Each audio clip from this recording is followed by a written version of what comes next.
क्षमता के योग है।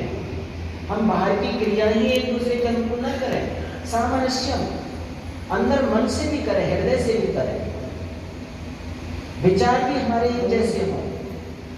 वेद में जगह जगह बात आती है, तुम जीवन को सुख में चाहते हो तो संगच्छध्वम संवदध्वम संगो मनांसी जानता देवा भागम यथा पूर्वे संजाना पासते। तुम्हारा चलना एक जैसा हो, तुम्हारी बोली भाषा एक जैसी हो, तुम्हारे मन में उठने वाले विचार भी एक जैसे हो, एक दूसरे के अनुकूल हो। तुम अंदर से भी एक दूसरे के अनुकूल बन करके रहो, विपरीत विरोधी बन करके मत रहो। और जहां भी तुम्हारे मन खटास में पड़ जाते हैं, एक दूसरे से भेद करने लग जाते हैं विचार, वहां बहुत बड़ी समस्याएं आ जाती हैं।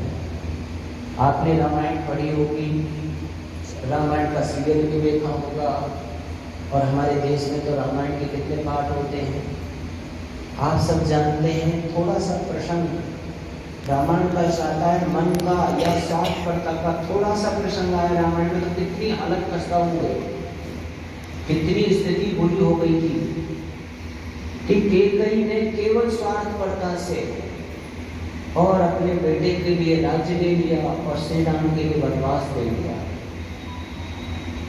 जब भरत जी को बुलाया गया उनकी ननिहाल से, श्री राम माता सीता लक्ष्मण बन को चले गए, भरत जी को ननिहाल से बुलाया गया, तो भरत जी ने सोचा कि हो न हो मेरे पिता कोई बड़ा यज्ञ कर रहे होंगे, तब उसमें भाग लेने के लिए मुझे बुलाया होगा, या मेरे भाई का राजतिलक हो रहा होगा उसमें मुझे बुलाया होगा। लेकिन जैसे ही वो अयोध्या में प्रवेश करते हैं तो अयोध्या तो बिल्कुल शोक में डूबी हुई है। ना कोई वाद्य यंत्र बज रहे हैं, ना घी के दीपक जल रहे हैं, ना सड़कें छिड़की गई हैं, न किसी के चेहरे पर खुशी देख रहा हूँ, सबके चेहरे नीचे को हैं, नम हैं, आंखों में आंसू आ रहे हैं। जिस किसी को देखता हूँ वही शोक में डूबा हुआ है। एकदम सोचने लगे ये क्या हुआ। अंदर महलों में जाते हैं, पिताश्री के महल में जाते हैं तो पिताश्री नहीं मिलते, फिर माँ के महल में जाते हैं, माँ को चरण छूते हैं, माँ तुरंत ही पूछती है कि बेटा भरत तुम्हारी ननिहाल में तो सब ठीक ठाक है?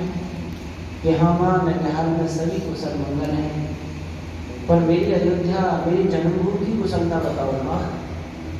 तो कहा बेटा तुम्हारे नाना आदि सब ठीक हैं? कि हाँ कुशल हैं, पर पिताश्री आज मुझे महलों में नहीं मिले, उनकी राजी मुझे बताओ माँ।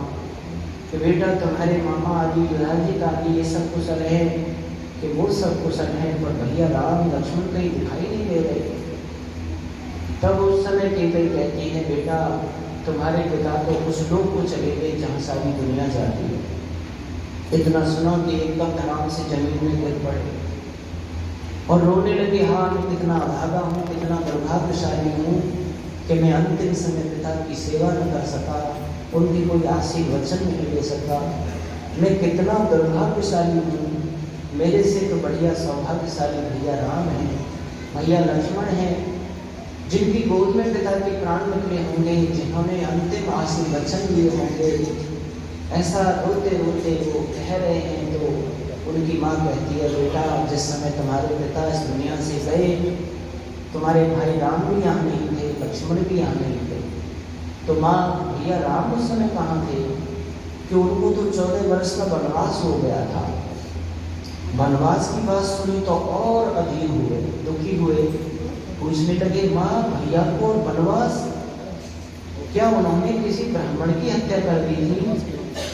क्या उन्होंने किसी देवी का सतीत्व नष्ट कर दिया था? क्या भैया राम ने किसी गाय की हत्या कर दी थी? क्या भैया राम ने किसी अदंडनीय को दंड दे दिया था? क्या भैया राम ने किसी मजदूर की मजदूरी छीन ली थी? माँ किस अपराध में उनको दंड मिला?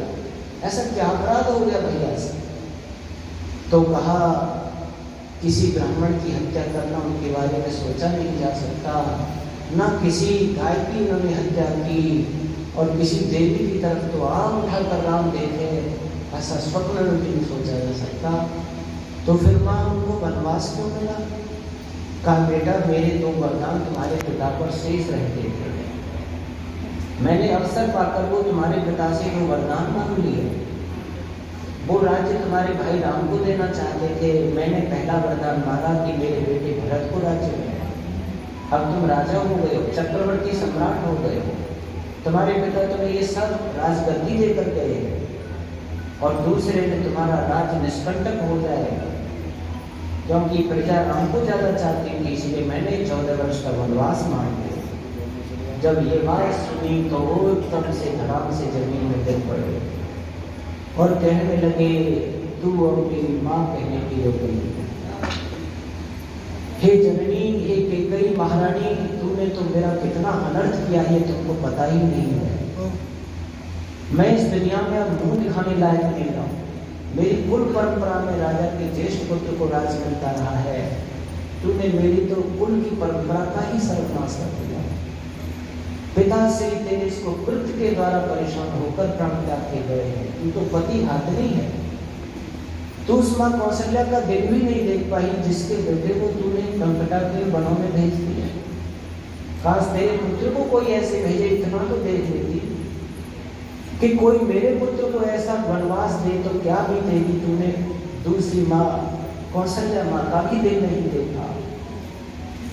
तू अब माँ कहलाने के अधिकारी नहीं, मैं तेरे अब महलों में नहीं आऊंगा, कभी तुझे माँ कह करके नहीं पुकारूंगा, और जो तेरी मनसा है इसे मैं कभी पूरा नहीं होने दूंगा।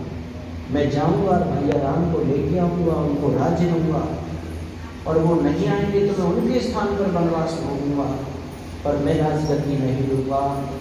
सामनस्यम।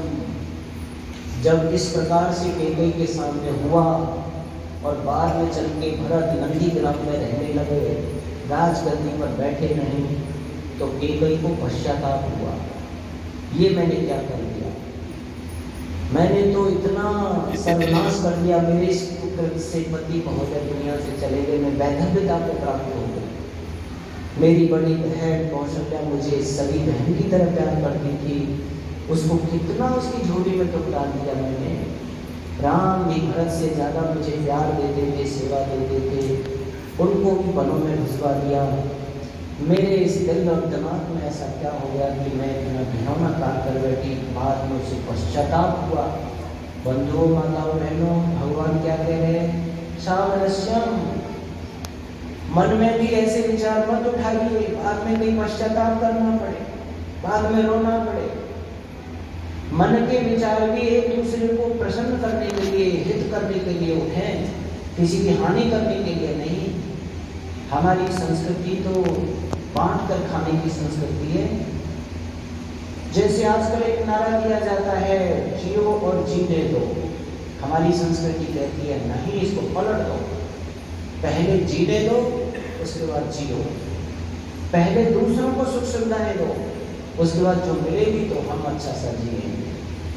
हम स्वयं पहले अच्छा जीना पसंद नहीं करते, पहले दूसरों को अच्छा सा जीवन देना पसंद करते हैं। हमारी वैदिक संस्कृति ये चाहती है, ये उद्देश्य करती है। खास घर परिवारों में हर आदमी एक दूसरे को सुख देना शुरू कर दे, हर एक दूसरे को ही अच्छा देना शुरू कर दे, तो सारी समस्याएं खत्म, जीवन कितना स्वर्ग होता रहेगा। आज ही घर घर में रामायण कराएंगे, जीवन स्वर्ग हो जाएंगे, कहीं किसी प्रकार का कोई वैमनस्य नहीं होगा।